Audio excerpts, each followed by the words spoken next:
बिस्मिल्लाहिर्रहमानिर्रहीम। अस्सलाम वालेकुम व्यूअर्स, कैसे हैं आप? अल्लाह ताला आपको खुश रखे, बात रखे, आमीन। जैसा कि आप देख रहे हैं, हमने बनाए हैं बेसन वाले नान, आलू बेसन वाले नान, नान पकोड़ा, तला हुआ नान, जो भी आप इसको नाम दें। बहुत ही मज़े का ये बन के तैयार हुआ है और घर में ही हमने इसको बनाया है। चले बनाना शुरू करते हैं। कैसे हमने इसको बनाया है, झटपट और फटाफट ये बन के तैयार हो जाता है बहुत ही कम टाइम में जी। तो इसके लिए सबसे पहले हमें चाहिए होंगे नान।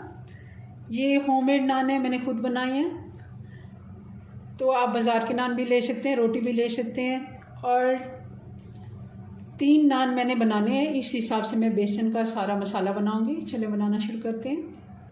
इसके लिए 1.5 कप हमने बेसन का ले लिए, 1 कप पहले लिया और आधा कप ये है, 1.5 कप। आधा कप एक नान के लिए हमें चाहिए होगा बेसन जी। तो सबसे पहले इसमें आलू डालेंगे। एक मीडियम साइज़ का आलू है और मैंने इसको बहुत बारीक कटिंग में ये देखें काटा है। आपने मोटे नहीं काटने, आलू या प्याज जो भी आपने सब्जियों की कटिंग करनी है बारीकी करनी है। और अब डाल देंगे हरी वाली मिर्चें।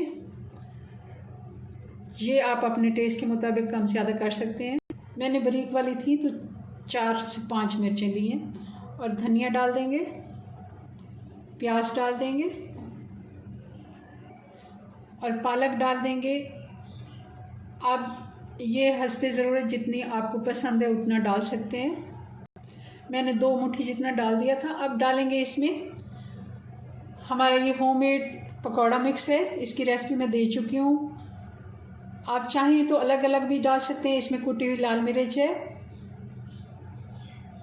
धनिया है और सूखी मेथी है, कसूरी मेथी, ज़ीरा और जितना पकोड़े में लवाजमात होते हैं ये सारे इसमें मौजूद होते हैं। और ये मैं इसके भर के 2 चम्मच डाल दूँगी। ये 1 और ये 2। हमने इसमें नमक बहुत कम डाला था तो मैं इसमें नमक डाल देती हूँ 1 टीस्पून।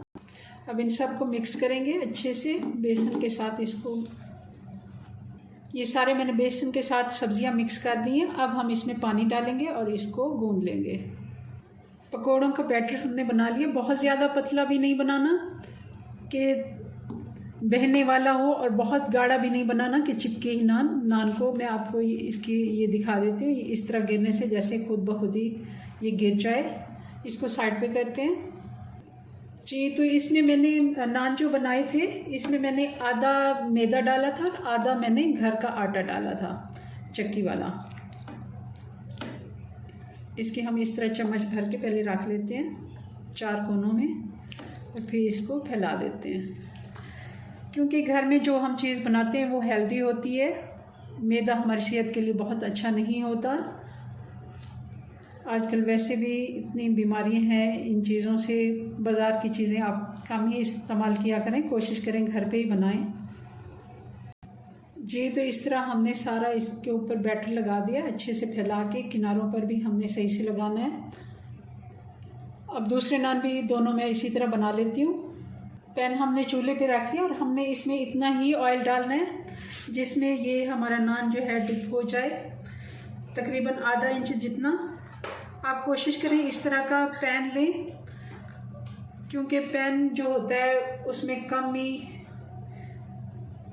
ऑयल जाता है। और अगर हम कढ़ाई में डीप फ्राई इसको करेंगे तब ज़्यादा घी की ज़रूरत होती है। इस तरह हमने अच्छे से घी को गर्म करना है और फिर हमने नान रख देना है। आंच हमने अब मीडियम कर देनी है। एक दफ़ा अच्छे से घी गर्म होना चाहिए, फिर हमने इसको मीडियम आंच पे तकरीबन 4 से 5 मिनट हल्की आंच पे पकाना है। 4 मिनट हो गए, अब इसको देख लेते हैं। माशाल्लाह बहुत ही अच्छा कलर आया इसका। इस साइड को हम कम ही पकाएंगे क्योंकि इस साइड को आलू लगे हुए थे और मसाला उसका अच्छे से पकना ज़रूरी था। इस साइड को हम 3 मिनट देंगे, 2 से 3 मिनट। मैंने थोड़ा सा 2 मिनट के लिए और इसको इस साइड से गोल्डन कर लिया। बहुत ही प्यारा कलर आ गया। नान हमारा बनके तैयार हो गया। अब इसको मैं निकाल लेती हूँ प्लेट में। अच्छे से घी हम इसका निचोड़ लेंगे, ऑयल घी जो भी आपने डाला हो जी। तो देखिए किस तरह प्यारा कलर आया इसका। बहुत ही मज़े का ये नान बनके तैयार हुआ है। मैं दूसरे भी ऐसे फ्राई कर लेती हूँ, फिर आपको फाइनल लुक दिखाते हैं इनकी। जी, तो हमारे नान बन के तैयार हो गए हैं। बेसन वाले नान कहें या नान पकौड़ा इसे कहें, बहुत ही मज़े के ये बन के तैयार हुए हैं। आप इसे हरे रायते के साथ, धनिया पुदीने की चटनी के साथ सर्व करें। चलें जी, अपनी दुआ में याद रखें। मिलते हैं नेक्स्ट वीडियो में नई रेसिपी के साथ। तब तक के लिए अल्लाह हाफिज़।